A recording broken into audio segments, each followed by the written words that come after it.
Você tem língua presa? Sabia que esse problema não é tão difícil de se resolver? Sabia que muitas vezes apenas exercícios podem ajudar você a falar corretamente? Pois nem sempre você tem a língua presa de verdade. Às vezes você só fala errado e não sabe a maneira certa de falar. Falo isso pois eu já tive esse problema de falar errado. Falar problema para mim era uma dificuldade tremenda. E falar 3.333? Era complicado. Saía assim, 3.333. Isso dá vergonha, desanima, faz com que a gente tenha medo de falar e pode nos prejudicar em várias áreas. No meu caso, apenas fazendo exercícios, eu consegui reverter essa situação.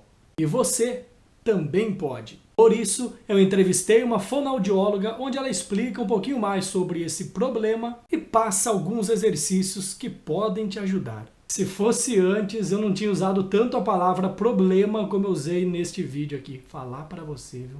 Ao meu lado, a fonoaudióloga Elisaete Arona, que vai falar sobre os problemas da fala, inclusive também falar um pouquinho sobre a língua presa. Elisaete, quais são os problemas mais comuns na fala das pessoas? Em algumas situações nós temos pessoas que têm realmente uma alteração na mobilidade da língua, onde o freio lingual, este freio que fica logo abaixo da língua, exatamente. Ele é curto, então a língua não tem uma mobilidade que permita que ela encoste no céu da boca, que ela tenha um movimento mais amplo dentro da boca. Quando o caso é extremo, a pessoa precisa passar por uma pequena cirurgia, que normalmente é feito no próprio consultório de um otorrinolaringologista, de um cirurgião dentista que trabalha essa área, porque é algo muito simples. Em alguns casos, mesmo tendo um freio um pouco mais curto, às vezes trabalhando com um exercício, é possível desenvolver a mobilidade dessa língua sem precisar passar por essa frenectomia, que é essa pequena incisão no freio lingual. Quer dizer que tem pessoas que falam errado porque tem a língua presa e a dificuldade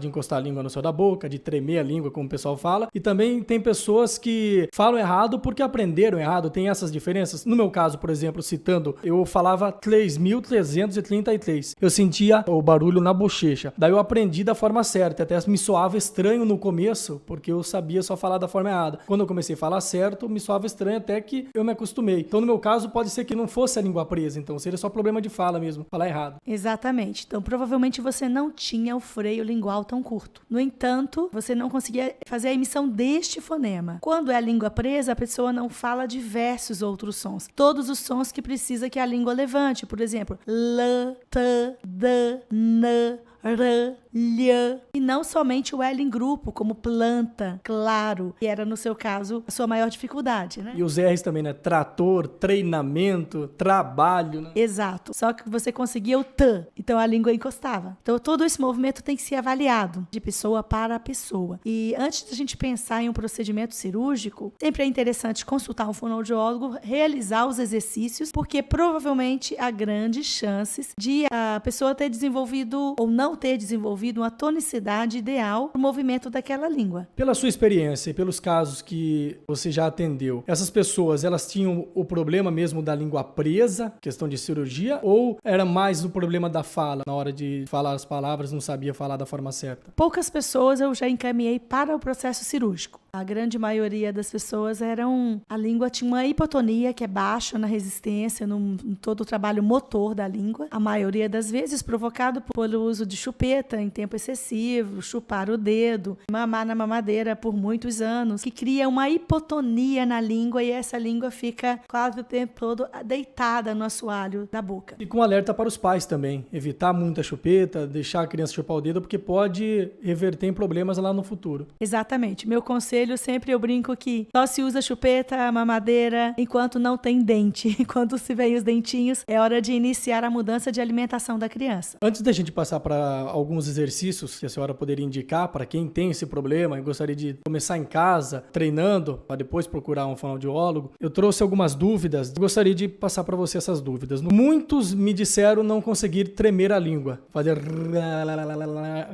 né, a famosa língua de árabe, né? Esse é um problema que dificulta dificulta na questão da aprendizagem da fala correta? Não necessariamente. Eu sou professora de canto, né? Você já sabe. E o exercício de vibração de língua é excelente no processo de aquecimento vocal. No entanto, eu também não consigo fazer vibração longa. É mais comum aqui em São Paulo vocês conseguirem fazer. Eu sou do norte de Minas e meu R é bem norte, né? Bem cultural. Quando eu vou fazer os exercícios, por exemplo, que eu precisaria para aquecimento vocal e a vibração auxilia bastante, eu acabo tendo que fazer vibração labial, porque eu não consigo fazer de forma tão relaxada e ele se transforma num exercício de aquecimento. Mas eu não tenho um problema para falar o trabalho, porque existem tensões de formas diferentes. Eu posso conseguir fazer a vibração, problema, mas não consigo fazer o que vocês conseguem fazer prolongado. Quer dizer que isso não está ligado, então não saber tremer a língua não está ligado com falar errado. Não necessariamente, porque você tem todo um trabalho de relaxamento e você precisa saber o contato exato no ponto articulatório, no palato, que é o céu da boca, a posição correta, que essa língua vai encostar e vai vibrar. Agora, o prolongar a vibração é um exercício que a gente pode usar em outras situações, mas não necessariamente não conseguir prolongar vai alterar a sua fala. Outra dúvida que surgiu também, que você já adiantou no começo, é a questão de encostar a língua no céu da boca. A pessoa que tem um problema na fala e não consegue falar corretamente, ela só vai conseguir, após ela conseguir encostar a língua no céu da boca, ou tem como ela conseguir falar corretamente sem conseguir encostar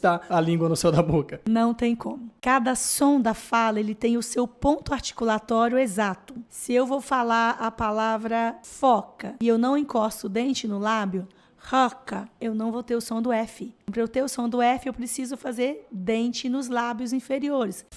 A mesma coisa para o som do V, que é o mesmo ponto articulatório. Se eu não encostar o lábio no dente, não vai ter o som do V. Isso vai acontecer com as posições também onde a língua necessita encostar no céu da boca. Em alguns casos, a pessoa faz com a posição no dente. Aí sai alterado a sonoridade. Então, nesse caso, precisaria a cirurgia. Precisa passar por um fonoaudiólogo e avaliar. Sempre é recomendado isso. Ou no otorrinolaringologista. Eu não posso recomendar uma cirurgia sem avaliar o paciente. Mas só os exercícios ele consegue fazer esticar a língua? Porque se o freno da língua é menor e dificulta para que a língua alcance, só com exercício ele pode alargar? Cada pessoa é um caso. Então a pessoa pode fazer exercícios, alongamento, esticamento, encosta de um lado, do outro, estalos.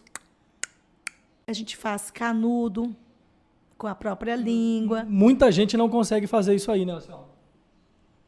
E aí precisa, então, se a pessoa tem alteração de fala, ela precisa passar pelo fonoaudiólogo. E aí ele vai trabalhar, porque eu posso até, estou mostrando alguns exercícios, mas você pode não conseguir fazer. Porque é importante a orientação e alguém visualizando e falando, você está fazendo errado por isso. Você precisa encostar em tal posição. A sua língua não consegue elevar de tal forma. Tem todo um trabalho a ser orientado.